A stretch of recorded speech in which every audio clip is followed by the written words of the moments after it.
Subscribe कीजिए F study class channel को और बेल आइकन को दबाइए लेटेस्ट वीडियो सबसे पहले देखने के लिए।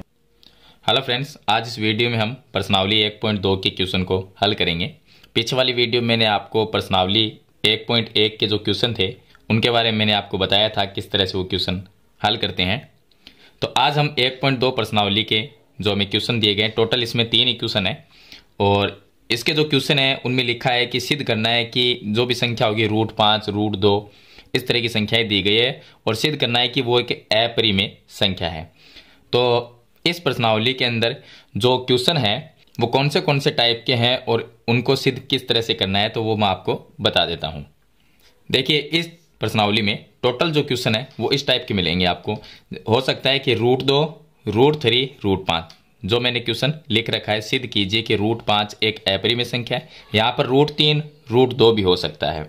तो इनका जो हल करने का वो तरीका है वो सभी का एक जैसा है। √2, √3 और √5 इन तीनों का एक जैसा तरीका है। बाकी अगर इसके अलावा 3 + 2 √5 आए, मतलब कि प्लस और माइनस में आए या बट्टे में कोई संख्या है, तो इनका जो तरीका है वो एक जैसा है। तो आपको दो ही तरीके याद रखने हैं और दोनों तरीके से आप इस तरह की जो संख्या है उनको सिद्ध करना है कि अपरिमेय, उनको आप हल कर सकते हैं। तो इनके दो तरीके वो आपको याद रखने हैं और दोनों जो तरीके थोड़े थोड़े अलग है, दोनों में थोड़ा सा डिफरेंस है इन तरीकों में। तो चलिए हम क्वेश्चन नंबर जो 1 है उसको हल करते हैं। तो देखिए, जो प्रश्न नंबर 1 है इसमें दिया है कि सिद्ध कीजिए कि √5 एक अपरिमेय संख्या है। तो इसको सिद्ध करने के लिए सबसे पहले देखिए, अपरिमेय सिद्ध करना है तो हमें यह मानना है कि √5 एक परिमेय संख्या है। तो यहां पर हम लिख देंगे कि मानना √5 एक परिमेय संख्या है, परिमेय संख्या है। तो इस तरह से आपको मान लेना है कि माना √5 एक परिमेय संख्या है, यहां पर √2 हो या √3 हो।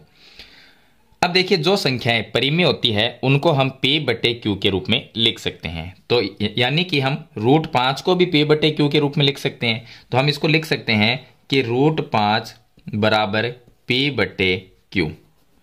अब यहां पर ब्रैकेट में आपको ये लिखना है कि P और Q सहभाज्य संख्या है और Q का मान 0 नहीं होना चाहिए, ये आपको ब्रैकेट में लिखना है। तो देखिए, आपको ब्रैकेट में लिखना है कि P और Q सहभाज्य है और Q का मान 0 नहीं होना चाहिए, ये आपको ब्रैकेट में लिख देना है। अब देखिए, सहभाज्य क्या होती है इसके बारे में जान लेते हैं। सहभाज्य वो संख्या होती है जिसमें उभयनिष्ठ गुणनखंड 1 हो और 1 के अलावा कोई भी उभयनिष्ठ गुणनखंड नहीं होता। मतलब जैसे यहां पर P/Q है तो P और Q 1 से कटे, 1 के अलावा किसी भी संख्या से ना कटे, मतलब कि 1 के अलावा किसी भी संख्या का इनमें भाग ना जाए। तो इनका उभयनिष्ठ गुणनखंड क्या हुआ? 1 हुआ। अगर 1 के अलावा किसी का भाग जाएगा तो वो उभयनिष्ठ गुणनखंड हो सकता है। अगर 3 का जाएगा तो 3 एक उभयनिष्ठ गुणनखंड होगा। लेकिन सहभाज्य संख्या उसे कहेंगे जिसमें 1 के अलावा, 1 के अतिरिक्त कोई भी उभयनिष्ठ गुणनखंड ना हो। तो हमने लिखा कि P और Q क्या है? सहभाज्य, मतलब 1 के अलावा इनका कोई भी गुणनखंड नहीं हो सकता, उभयनिष्ठ गुणनखंड कोई भी नहीं हो सकता। चलिए, उसके बाद में हमें करना है वज्र गुणा। तो इन दोनों को हम वज्र गुणा करेंगे। तो देखिए, √5 को Q से गुणा करेंगे तो यह आ जाएगा √5Q बराबर P, ये आ जाएगा। अब दोनों तरफ हम क्या करेंगे? वर्ग कर देंगे। तो यहां पर लिखेंगे दोनों तरफ वर्ग करने पर, वर्ग करने पर दोनों तरफ वर्ग कर देंगे। इसका भी वर्ग करेंगे और इसका भी वर्ग करेंगे तो यह आ जाएगा √5Q इसका स्क्वायर और बराबर में आ जाएगा P²। इसको हल करेंगे तो √5 का स्क्वायर 5 होता है, Q का स्क्वायर Q² हो जाएगा और बराबर में आ जाएगा P²। अब आगे हल करेंगे तो यह आ जाएगा Q² और बराबर में ये 5 है वो इसके भाग में चला जाना चाहिए, तो P²/5। इसको हम नाम देंगे समीकरण नंबर 1। यहां पर देखा जाए तो P² है, इसमें 5 का भाग जाता है। तो P² में क्या हो रहा है? 5 का भाग जा रहा है, तो उत्तर आ रहा है Q²। अब यहां पर देखा जाए कि P² 5 से विभाजित है, मतलब कि P² में 5 का भाग जाता है। तो स्क्वायर अगर हम हटा देंगे तो भी P के अंदर 5 का भाग जाएगा, क्योंकि इसका कारण यह है कि कोई भी हमारे पास में अगर संख्या है, अगर उसके स्क्वायर में अगर 5 का भाग जाता है तो उसका स्क्वायर हटा देंगे तो भी 5 का भाग जरूर जाएगा। तो यहां पर हमें एक बात लिखनी है कि p स्क्वायर 5 से विभाजित है, यहां पे लिखना है p स्क्वायर 5 से विभाजित है। इसका मतलब ये हुआ कि p स्क्वायर में 5 का भाग जाता है, यानी कि p स्क्वायर 5 से विभाजित है। तो अगर स्क्वायर हटाएंगे तो p रहेगा, तो p में भी 5 का भाग जाएगा। तो हम लिखेंगे तो p भी 5 से विभाजित होगा, ये हमें लिख देना है। तो ये बात हम प्रमेय 1.3 के अनुसार लिख सकते हैं कि किसी संख्या के स्क्वायर में अगर 5 का भाग जाता है तो स्क्वायर हटाने के बाद में भी 5 का भाग जाएगा। ये प्रमेय 1.3 से हम लिख सकते हैं। चलिए अब हम मानेंगे कि माना p बराबर 5c मान लेते हैं। अब ये जो p का मान है 5c, क्योंकि p स्क्वायर में देखिए p में कब भाग जाएगा 5 का, जब p के अंदर 5 एक उभयनिष्ठ गुणनखंड होगा, मतलब कि इसके अंदर 5 है तो ही 5 का भाग जाएगा, वरना नहीं जाएगा। तो हम ये मानेंगे p बराबर हम 5c, यहां पर c मान लेते हैं, कोई पूर्णांक है तो 5 तो हमें मानना ही पड़ेगा, क्योंकि नीचे 5 है तो ऊपर भी 5 होगा, इसलिए तभी तो भाग जा सकता है, 1 तो भाग जाएगा नहीं किसी संख्या में। तो हम मानेंगे p बराबर 5c। अब ये p का जो मान है वो हम समीकरण नंबर 1 में रख देंगे। तो यहां पर लिखेंगे कि p का मान समीकरण 1 में रखने पर, चलिए समीकरण 1 में रख देते हैं। अब जो समीकरण 1 है वो ये है कि क्यू स्क्वायर बराबर p स्क्वायर बटे 5। तो क्यू स्क्वायर की जगह हम क्यू स्क्वायर रखते हैं, बराबर p की जगह हमें लिखना है 5c, तो ये आ जाएगा 5c इसका स्क्वायर, और बटे में ये 5 है वो लिख देंगे। चलिए क्यू स्क्वायर का क्यू स्क्वायर बराबर 5 का स्क्वायर करेंगे तो 25, और c का स्क्वायर c स्क्वायर, बटे में आ गया 5, 5 का भाग 25 में जाएगा 5 बार, तो ये आ जाएगा क्यू स्क्वायर बराबर 5c स्क्वायर, ये आ जाएगा। अब देखिए ये 5 गुणा में भाग में आ जाएगा, तो क्यू स्क्वायर बटे 5 बराबर में आ जाएगा c स्क्वायर। अब इसको हम नाम देंगे समीकरण नंबर 2। यहां पर देखिए समीकरण 1 और 2 लगभग एक जैसी है। तो समीकरण 1 में हमने क्या लिखा कि p स्क्वायर में 5 का भाग जाता है तो p में भी 5 का भाग जाएगा। यहां पर भी ऐसे लिखना है कि देखिए q स्क्वायर में अगर 5 का भाग जाता है तो q में भी 5 का भाग जाएगा। तो हम यहां पर लिखेंगे कि q स्क्वायर 5 से विभाजित है, 5 से विभाजित है मतलब 5 का भाग q स्क्वायर में जा रहा है, तो 5 से विभाजित है, तो इसका स्क्वायर हटाएंगे तो भी 5 का भाग जाएगा। तो हमें ये लिखना है तो Q भी 5 से विभाजित होगा, 5 से विभाजित होगा। जैसा हमने समीकरण 1 में ये लिखा था वैसा का वैसे यहां पर लिखना है, 5 से विभाजित होगा, ये लिखेंगे। अब हमने ये देखा कि समीकरण 1 और 2 से हमने ये देखा कि भाई यहां पर p स्क्वायर में भी 5 का भाग जा रहा है तो p में भी 5 का भाग जाएगा। q स्क्वायर में अगर 5 का भाग जाता है तो q में भी 5 का भाग जाएगा। देखिए 5 का भाग कब जाएगा किस संख्या में, किसी भी संख्या में 5 का भाग तभी पूरा जाता है जब उस संख्या के गुणनखंड में 5 हो, उस संख्या के गुणनखंड में 5 हो। जैसे कि मान लीजिए 25 हमने लिया और 25 के गुणनखंड करो तो 5 गुणा 5। अब 25 में 5 का भाग दे रहे हैं हम, कब जा रहा है जब 25 के गुणनखंड में 5 है तभी 5 का भाग जा रहा है। अब यहां पर 10 ले लेंगे, 10 में 5 का भाग क्यों जाता है, क्योंकि 10 के गुणनखंड के अंदर 2 गुणा 5 इसके गुणनखंड है। अब देखिए इसके गुणनखंड में 5 है वो है, इसलिए इसके अंदर 10 में 5 का भाग जा रहा है। अगर हम 6 लेंगे कि 6 में 5 का भाग चला जाए तो नहीं जाएगा, क्यों, क्योंकि 6 के गुणनखंड के अंदर 6 के गुणनखंड करेंगे तो 2 गुणा 3 आएगा, और इसके गुणनखंड में 5 है ही नहीं तो 5 का भाग कहां से जाएगा, तो 5 का भाग नहीं जाएगा। इसलिए मैं यहां पर देखिए कि p स्क्वायर में अगर 5 का भाग जा रहा है, q स्क्वायर में भी 5 का भाग जा रहा है, तो p में भी 5 का भाग जाएगा और q में भी 5 का भाग जाएगा। क्यों जाएगा, क्योंकि p और q के गुणनखंड हम करते हैं तो उसके अंदर इन दोनों का एक उभयनिष्ठ गुणनखंड 5 है, मतलब इनके गुणनखंड में 5 है, इनके गुणनखंड में 5 है, इसलिए 5 का भाग जा रहा है इसके अंदर। लेकिन हमने यहां पर लिखा है कि p और q सहभाज्य संख्या है, इसका मतलब ये होगा कि p और q के अंदर एक के अलावा कोई भी उभयनिष्ठ गुणनखंड नहीं है। और समीकरण 1 और 2 में हमने ये देखा कि p और q के अंदर 5 एक उभयनिष्ठ गुणनखंड है, क्योंकि 5 का भाग जा रहा है तो उभयनिष्ठ गुणनखंड इसका क्या हुआ, 5 हुआ। तो ये बात हमें आगे लिखनी है इसमें, और बस यहीं पर ये प्रश्न है वो सिद्ध हो जाएगा। तो चलिए लास्ट जो यहां पर हमें लिखना है वो हमें ये लिखना है कि समीकरण 1 और 2 से P और Q का कम से कम एक उभयनिष्ठ गुणनखंड 5 है। क्योंकि दोनों में 5 का भाग जा रहा है तो उभयनिष्ठ गुणनखंड क्या है? 5 है। परंतु यह इस तथ्य का विरोधाभासी है कि P और Q सहभाज्य संख्या है। तो यहां पर विरोध तो हुआ ही है, क्योंकि हमने माना है कि P और Q क्या है? सहभाज्य संख्या है, और यहां पर इसका एक उभयनिष्ठ गुणनखंड 5 आ रहा है, तो ये विरोधाभासी हो गया। तो हम लिखेंगे कि ये विरोधाभासी है कि A और B सहभाज्य है। और आगे लिखना है, अतः हमारी कल्पना गलत है कि √5 एक परिमेय संख्या है। क्योंकि हमारी ये कल्पना ही गलत है। ये क्यों आया? P स्क्वायर में 5 का भाग जा रहा है, Q स्क्वायर में 5 का भाग जा रहा है, और 5 उभयनिष्ठ गुणनखंड क्यों आ रहा है? क्योंकि यहां पर हमने ये कल्पना ही गलत मान ली कि √5 एक परिमेय संख्या है। ये कल्पना गलत है, इसलिए हमारा ये उत्तर आया। तो हम लिखेंगे, अतः हमारी कल्पना गलत है कि √5 एक परिमेय संख्या है, अर्थात √5 क्या होगी? एक अपरिमेय संख्या होगी। तो ये लास्ट की जो 2-4 लाइनें हैं वो आपको लिख देनी है। तो लास्ट में आपको ये 4 लाइनें लिखनी है कि समीकरण 1 व 2 से, ये देखिए समीकरण 1 और समीकरण 2 से P और Q का कम से कम एक उभयनिष्ठ गुणनखंड 5 है। क्योंकि P और Q में अगर 5 का भाग जाता है तो उनका एक उभयनिष्ठ गुणनखंड क्या हुआ? 5 हुआ। तो हमने ये बात यहाँ पर लिखी, उभयनिष्ठ गुणनखंड 5 है। परंतु यह इस तथ्य का विरोधाभासी है। कौन से का? कि P और Q सहभाज्य है। तो विरोधाभासी हुआ क्योंकि हमने P और Q को क्या माना है? सहभाज्य। और सहभाज्य संख्या वो होती है जिनका उभयनिष्ठ गुणनखंड 1 होता है, 1 के अलावा कोई ना हो। और यहां पर उभयनिष्ठ गुणनखंड इसका 5 आ रहा है, तो ये क्या हुआ? विरोधाभासी हुआ।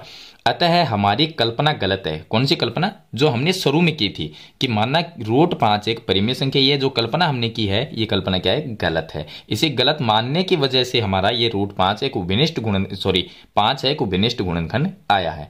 तो हम लिखेंगे हमारी कल्पना गलत है कि √5 एक परिमेय संख्या है। तो ये हमने गलत मान लिया, अर्थात √5 क्या होगी? एक अपरिमेय संख्या होगी। तो इस तरह से ये सिद्ध करने वाला जो क्वेश्चन है, √5 हो या √2 हो या √3 हो, तो इस तरह का जो भी क्वेश्चन आए, √2, √3 और √5, तीनों क्वेश्चन इसी तरीके से सिद्ध आपको करने हैं। तीनों का तरीका एक ही है। चलिए इसके बाद में हम क्वेश्चन नंबर 2 को हल करते हैं। अब देखिए इसका प्रश्न नंबर 2 है, जिसमें दिया गया है कि सिद्ध करना है 3 + 2 √5 एक अपरिमेय संख्या है। क्वेश्चन तो वैसा ही है, लेकिन यहां पर क्या थोड़ा सा प्लस माइनस में क्वेश्चन जो आते हैं उनका थोड़ा सा तरीका अलग और छोटा है उससे, क्योंकि √2, √3 और √5 उससे छोटा तरीका ये। तो इसमें भी देखिए सबसे पहले हमें वही मानना है जो पिछले क्वेश्चन में हमने माना था कि माना 3 + 2 √5 एक परिमेय संख्या है। तो सबसे पहले हमें परिमेय संख्या मानना है, और जो संख्या परिमेय होती है उसको हम P/Q के रूप में लिख सकते हैं। तो 3 + 2 √5 इस संख्या को हमने बराबर लिख दिया P/Q। और P और Q को हम मानते हैं सहभाज्य संख्या है कि इनमें एक के अलावा कोई उभयनिष्ठ गुणनखंड ना हो, और Q का मान 0 नहीं होना चाहिए। ये हम सभी में लिखते हैं। चलिए P और Q ये दोनों क्या होते हैं? पूर्णांक होते हैं, ये आपको ध्यान रखना है। और एक चीज और ध्यान रखनी है कि P और Q ये जो पूर्णांक है, तो पूर्णांकों की जो बाकी होती है उसका उत्तर भी एक पूर्णांक होता है, और पूर्णांकों का जो भागफल होता है वो एक परिमेय संख्या होती है। तो चलिए अब इसको हल कर लेते हैं। तो यहां पर हम क्या करेंगे, ये जो 3 प्लस में है, ये 3 इधर आ जाएगा तो माइनस में आ जाएगा, और ये 2 गुणा में है तो ये 2 क्या हो जाएगा? भाग में आ जाएगा। मतलब इस साइड में आपको सिर्फ √5 को रखना है, बाकी किसी जो संख्याएं हैं उनको दूसरी साइड में लेके आ जाना है, पक्षांतरण कर देंगे। तो 3 इधर आएगा तो यहां पर रह जाएगा 2 √5, बराबर में हम लिख देंगे P/Q - 3, और इसके बट्टे में 1 लिख के एलसीएम लेंगे तो ये आ जाएगा 2 √5 बराबर, एलसीएम लेंगे तो एलसीएम आएगा इसका Q, और यहां पर आ जाएगा P - 3Q, ये आ जाएगा। चलिए 2 है वो इसके गुणा में है तो भाग में आ जाएगा, तो यहां पर आ जाएगा √5 बराबर P - 3Q बटा ये जो 2 है वो Q के साथ में गुणा होगा तो 2Q आ जाएगा। अब देखिए P और Q क्या है? पूर्णांक। हम यहां पर लिख देंगे P और Q पूर्णांक है। अब मैंने आपको बताया कि पूर्णांक की जो बाकी होती है वो एक पूर्णांक होती है, और पूर्णांकों का जो भागफल होता है वो एक परिमेय संख्या होता है। तो यहां पर देखिए पूर्णांकों की बाकी एक पूर्णांक है, और ये भागफल जो है इनका P - 3Q बटा Q। तो ये P और Q ये क्या है? पूर्णांक है। इनका जो भागफल मतलब जो भागफल होगा वो क्या होगा? एक परिमेय संख्या। तो हम P - 3Q बट्टे 2q को एक परिमेय संख्या कहेंगे। तो ये हो गया कि चूंकि p और q पूर्णांक है इसलिए p माइनस 3q बटा 2q एक परिमेय संख्या है, परिमेय संख्या है। जब ये परिमेय संख्या है तो इसके बराबर में जो संख्या लिखी है वो भी एक परिमेय, क्योंकि संख्या तो दोनों बराबर थे, बीच में बराबर का चिन्ह, इसका मतलब दोनों बराबर है।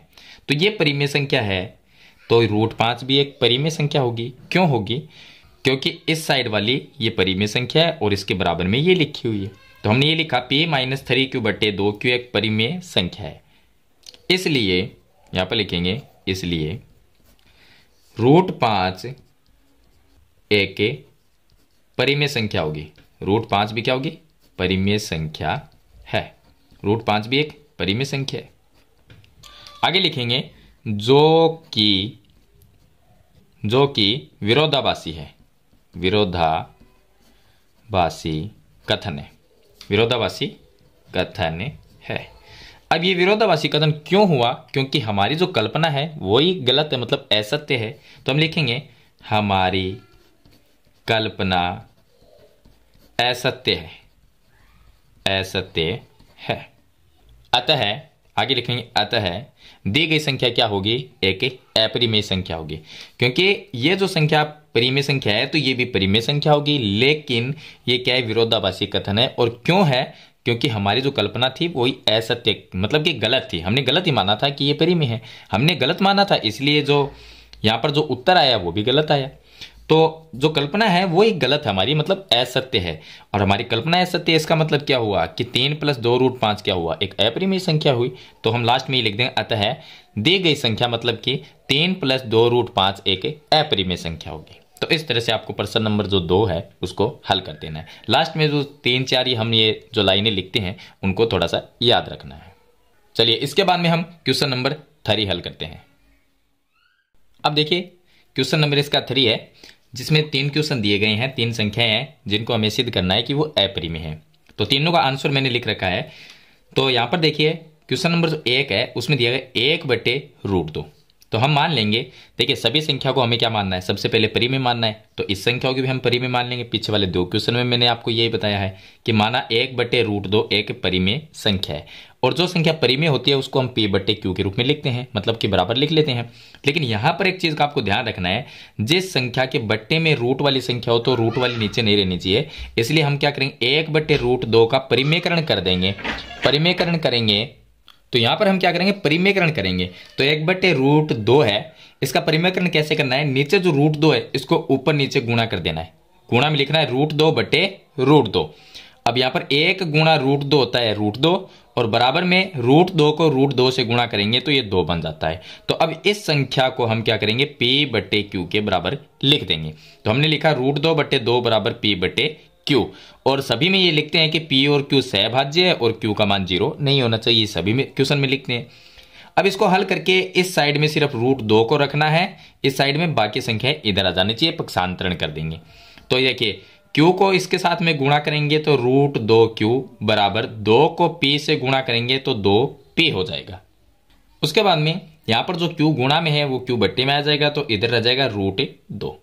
अब देखिए p/q, ये p और q क्या है? पूर्णांक है, और पूर्णांकों का जो भागफल होता है यानी कि भाग होता है वो क्या होती है? एक परिमेय संख्या होती है। इसका मतलब ये जो पूरी संख्या है वो एक परिमेय संख्या है। तो हम लिखेंगे चूंकि 2p/q एक परिमेय संख्या है और इस साइड वाली है वो भी इसके बराबर में लिखी हुई है, तो ये भी क्या हुई? √2 बराबर एक परिमेय संख्या हुई, तो ये भी क्या हुई? एक परिमेय संख्या हुई। तो हम लिखेंगे इसलिए √2 एक परिमेय संख्या है। अब आप आगे आपको ये लिखना है कि ये क्या है? एक विरोधाभासी कथन है। ये जो कथन है ये क्या है? विरोधाभासी है कि √2 एक परिमेय संख्या है। और ये विरोधाभासी क्यों हुआ? क्योंकि हमारी कल्पना असत्य है, इसलिए दी गई संख्या क्या है? एक अपरिमेय संख्या है। 2 लाइनें आपको आगे और लिखनी है। सेकंड क्वेश्चन है, इसमें 7√5 है, सिद्ध करना है कि ये एक अपरिमेय है। तो हम परिमेय मान लेंगे कि 7√5 एक परिमेय संख्या है, और जो संख्या परिमेय होती है उसको हम p/q के रूप में लिखते हैं, और ब्रैकेट में p और q सहभाज्य संख्या है, ये सभी में लिखते हैं। चलिए यहां पर √5 रहना चाहिए, तो ये 7 गुणा में है वो 7 क्या आ जाएगा? भाग में आ जाएगा। अब P और Q पूर्णांक है तो पूर्णांकों का जो भाग होता है वो क्या होती है, एक परिमेय संख्या। इसका मतलब ये पूरी संख्या एक परिमेय संख्या है। तो ये पूरी अगर परिमेय संख्या है तो इसके बराबर में जो √5 है वो भी इसके बराबर में लिखी हुई है, तो ये भी क्या हो जाएगी, एक परिमेय संख्या। तो इसलिए √5 एक परिमेय संख्या है। लेकिन ये क्या हुआ, एक विरोधाभासी कथन है, क्योंकि हमारी कल्पना असत्य है, अतः दी गई संख्या क्या है, एक अपरिमेय संख्या है। तो 2 लाइनें आपको आगे लिखनी। तीसरा क्वेश्चन में भी ऐसा ही करेंगे। ये क्वेश्चन तो मैं आपको बता चुका हूं, जो क्वेश्चन नंबर मैंने 2 बताया था उसमें मैंने आपको बताया था कि 3 + 2√5 वाला था, 3 + 2√5 ये था, ये दोनों सेम ही है। तो इसमें भी क्या करना है कि 6 + √2 ये जो संख्या है इसको हम परिमेय मानेंगे, और जो संख्या परिमेय होती है बराबर में हम P/Q लिखते हैं। P और Q इस ब्रैकेट में लिखते हैं सहभाज्य संख्या, और Q का मान 0 नहीं होना चाहिए, ये इसमें लिखेंगे। उसके बाद में यहां पर सिर्फ √2 रहना चाहिए, तो +6 है वो इधर आके -6 हो जाएगा। इसका एलसीएम लेंगे तो एलसीएम में आएगा √2 बराबर P - 6Q/Q। एलसीएम लेना सभी को आता है। चलिए, अब ये जो संख्या है ये क्या है, P और Q पूर्णांक है, और पूर्णांक की जो बाकी होती है वो भी एक पूर्णांक होती है, और पूर्णांक का भागफल क्या होता है, एक परिमेय संख्या होता है। तो ये एक संख्या क्या हुई, एक परिमेय संख्या, और ये परिमेय है तो इसके बराबर में लिखी संख्या ये भी क्या है, एक परिमेय संख्या। लेकिन ये कथन क्या है, एक विरोधाभासी कथन होगा, और विरोधाभासी जो कि एक विरोधाभासी कथन है, क्योंकि हमारी जो कल्पना है ये कल्पना ये क्या है, असत्य है। अतः दी गई संख्या 6 + √2 क्या होगी, एक अपरिमेय संख्या होगी। तो इस तरह से आपको ये सभी क्वेश्चन हल करने हैं। तो प्रश्नावली 1.2 के जितने भी क्वेश्चन थे, क्वेश्चन नंबर 1, 2, 3 जिनमें सिद्ध करना है कि ये संख्याएं अपरिमेय है, उनके मैंने सभी क्वेश्चन आपको बता दिए हैं। अलग अलग टाइप के 2 ही तरीके हैं क्वेश्चन को हल करने के लिए, कि √2, √3 और √5 इन तीनों का एक तरीका है, और बाकी जो संख्याएं रह गई है उनका एक तरीका है। तो 2 ही तरीके से आपको ये संख्याएं हल करनी है। तो मेरे ख्याल से आपको ये क्वेश्चन के जो हल है वो अच्छी तरह से समझ आए होंगे। फिर भी इनके बारे में कोई सवाल या सुझाव है तो मुझे कमेंट बॉक्स में जरूर लिखना। वीडियो पसंद आए तो लाइक और शेयर जरूर कर देना। इस चैनल पे नए हैं तो सब्सक्राइब करना। हम मिलते हैं नेक्स्ट वीडियो में, तब तक के लिए थैंक यू।